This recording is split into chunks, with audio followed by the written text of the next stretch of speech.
नवरात्रि में अग्यारी पे ये हवन करने से सिद्ध होगी माता काली। जी हाँ भक्तों, अगर आप काली माँ को सिद्ध करना चाहते हैं और जो लोग भक्ति पूजा पाठ की शुरुआत करते हैं, जो भक्ति पूजा पाठ में नए नए घुसते हैं, ये वीडियो देखना उनके लिए बहुत ज़्यादा ज़रूरी है। और काली माँ की पूजा सभी लोग करते हैं और कहीं ना कहीं मैं बताऊँ, जैसे 10 से 20% लोगों के पास ही माँ काली सिद्ध होती है, हर किसी के पास नहीं होती। हर किसी के पास क्यों नहीं होती? पहली बात तो उनको तरीका नहीं पता किस तरीके से माँ काली को सिद्ध किया जाता है, ठीक है।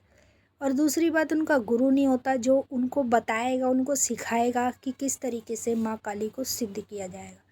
तो उनके पास ना तरीका है, ना उनका गुरु है बताने वाला, तो वो माँ काली को सिद्ध नहीं कर पाते।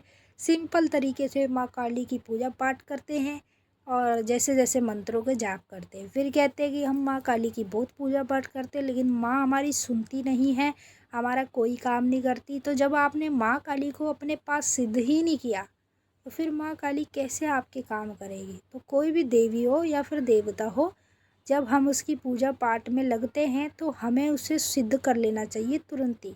सिद्ध करने के बाद ये होता है कि माँ काली से हम हाथ जोड़कर जो भी मांगेंगे वो हमें मिल जाता है, ठीक है। माँ हमारे सारे काम करती है, हमारी सारी बात सुनती है, हमारे कोई काम में रोक रुकावट अड़चन नहीं आने लगती। तो जानने से पहले इस वीडियो को ज़्यादा से ज़्यादा लाइक करें और नीचे कमेंट में जय माँ काली हर हर महादेव ज़रूर लिखें। साइड में आपको एक हाइप का बटन मिल जाएगा, उस पर क्लिक कर कर वीडियो को ज़्यादा से ज़्यादा हाइप करें। जितना ज़्यादा आप इस वीडियो को हाइप करोगे, उतनी ही ज़्यादा ये वीडियो आगे और लोगों तक पहुँचेगी। और जब और लोगों तक पहुँचेगी तो उनको भी पता चल जाएगा नवरात्रि में अग्यारी पे ये हवन करने से हम माता काली को सिद्ध कर सकते हैं। अगर आप हमारे भक्ति मार्ग ज्ञान यूट्यूब चैनल पर नए आए हैं तो सब्सक्राइब ज़रूर करें और जो बेल आइकन है इसको ऑल पर सेट करें, ताकि हमारी जो भी न्यू वीडियो आए उसका नोटिफिकेशन सबसे पहले आप सभी भक्तों के पास आए। अगर आप हमारे चैनल को ज्वाइन करते हैं तो आप हमारे साथ वो चीज़ें सीख सकते हैं भक्तावल लाइन में, जो जो चीज़ें आप सीखना चाहते हैं। जैसे भगत कैसे बना जाएगा, देवी देवताओं को एक एक कर कर सवारी रूप में कैसे बुलाया जाएगा, और किसी के ऊपर से भूत प्रेत जिन्न मसान कैसे हटाया जाएगा, तो सब चीज़ें आप हमारे साथ सीख सकते हो। उसके लिए आपको चैनल ज्वाइन करना होगा और हमारा मेंबर बन जाना होगा। तो देखिए, जैसे नवरात्रे 22 तारीख से शुरू हो रहे हैं और आपको ये हवन अपने घर में करना है। कहीं बाहर जाने की ज़रूरत नहीं है, बस कुछ सामान है जो हवन में लगेगा, इससे माँ काली आपके पास सिद्ध हो जाएगी। नवरात्रि के पहले दिन ही आप इस कार्य को करेंगे। जैसे 22 तारीख से नवरात्रे हैं, तो सुबह पूजा पाठ करने के बाद शाम को आप अपने घर में ये हवन करेंगे। ये हवन आपको माँ काली को सिद्ध करने के लिए करना है, ठीक है। तो सिद्ध करने के लिए हवन में क्या क्या चीज़ें आपको चढ़ानी है वो मैं पहले बता देती हूँ। सबसे पहले एक मीठा पान लेकर आ जाइएगा दुकान से, ठीक है। साथ में आपको 10 लौंग लेनी है फूल वाली, और साथ में आपको बतासे लेने हैं 5 साबुत, टूटे हुए बतासे नहीं होने चाहिए, ठीक है। 2 आपको नींबू लेने हैं, बिल्कुल ताज़े, बिल्कुल फ्रेश। 5 आपको सफ़ेद पेड़े लेने हैं, और पेड़ों के अंदर आपको 2-2 लौंग अलग से लगानी है। साबुत फूल वाली लौंग सभी पेड़ों के अंदर 2-2 लौंग लगा देना। उसके बाद एक आपको लेना है जायफल, और साथ में लेनी है एक साबुत सुपारी, ठीक है। अब ये चीज़ें लेने के बाद 2 आपको लेने हैं कमल गट्ठे। कमल गट्ठे की माला भी होती है, और कमल गट्ठे वैसे भी दुकान पर मिलते हैं, जहाँ पे पूजा पाठ के सामान मिलता है ना, वहीं पर कमल गट्ठे भी सारी चीज़ें मिल जाती है। एक ले लेना हवन की सामग्री का पैकेट, और हवन की सामग्री में आपको काले तिल, पीली सरसों डालनी है, ठीक है। उसके बाद थोड़ी सी लेना मिश्री, और थोड़ी सी ले लेना 3 से 4 हरी इलायची। सबसे पहले अपने घर पर आसन बिछाकर बैठ जाना, जहाँ पर आपने नवरात्रों में माता की चौकी लगाई है वहीं बैठकर, और हवन कुंड लेना। उस हवन में आम की लकड़ी जला लेना कपूर के साथ। 2 से 3 आम की लकड़ी जलाना कपूर के साथ।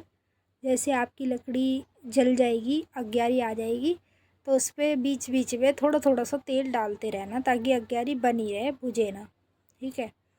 उसके बाद सबसे पहले माँ काली का ध्यान करते हुए एक बतासा 2 लौंग माँ काली को चढ़ाना, एक बतासा 2 लौंग भैरव बाबा को चढ़ाना, एक बतासा 2 लौंग माँ कामाख्या को चढ़ाना, एक बतासा 2 लौंग माँ बगलामुखी को चढ़ाना, एक बतासा 2 लौंग भगवान शिव के नाम का चढ़ाना।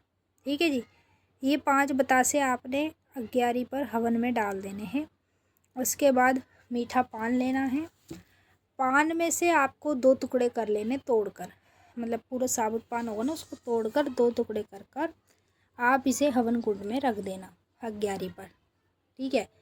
उसके बाद जो आपने 2 नींबू लिए हैं, दोनों नींबू माँ काली के नाम से चाकू से काट कर आपको अग्यारी में रख देने हैं हवन कुंड में। ये माँ का भोग होता है, हवन में दिया जाता है और नवरात्रि के पहले दिन दिया जाता है। जो लोग माँ काली को सिद्ध करना चाहते हैं वही लोग माँ काली को ये भोग देकर हवन में सिद्ध करते हैं। उसके बाद जो हरी इलायची मिश्री आपने ली है वो माँ काली के नाम से सारी की सारी हवन कुंड में चढ़ा देना।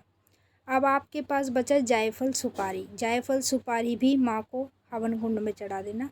उसके बाद आपके पास हैं 5 पेड़े सफ़ेद वाले।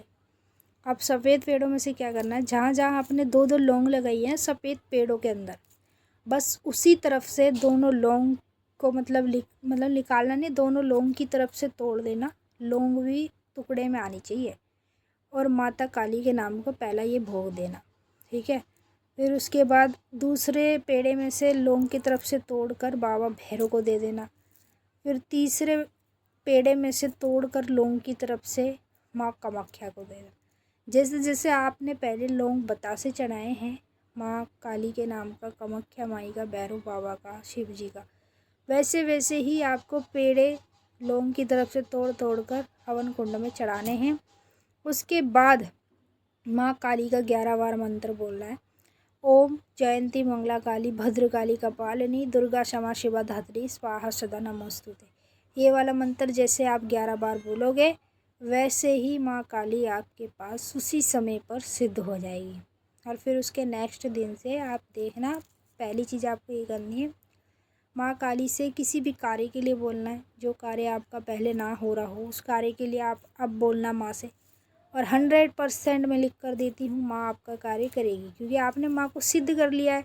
जिनके घर में जिनके पास माँ काली सिद्ध होती है ना, उन्हीं के काम सिद्ध होते हैं, हर किसी के सिद्ध नहीं होते। तो जिस तरीके से माँ को सिद्ध किया जाता है वो भी मैंने आपको बता दिया। अगर कुछ पूछना है आप नीचे कमेंट करके पूछ सकते हो। अब हम आपसे फिर मिलेंगे। सभी भक्तों को जय माता दी, ओम नमः शिवाय। जयकारा शेरा वाली दा बोल, साचे दरबार की जय है। माई मेरी सच्चियाँ जोता वाली माता तेरी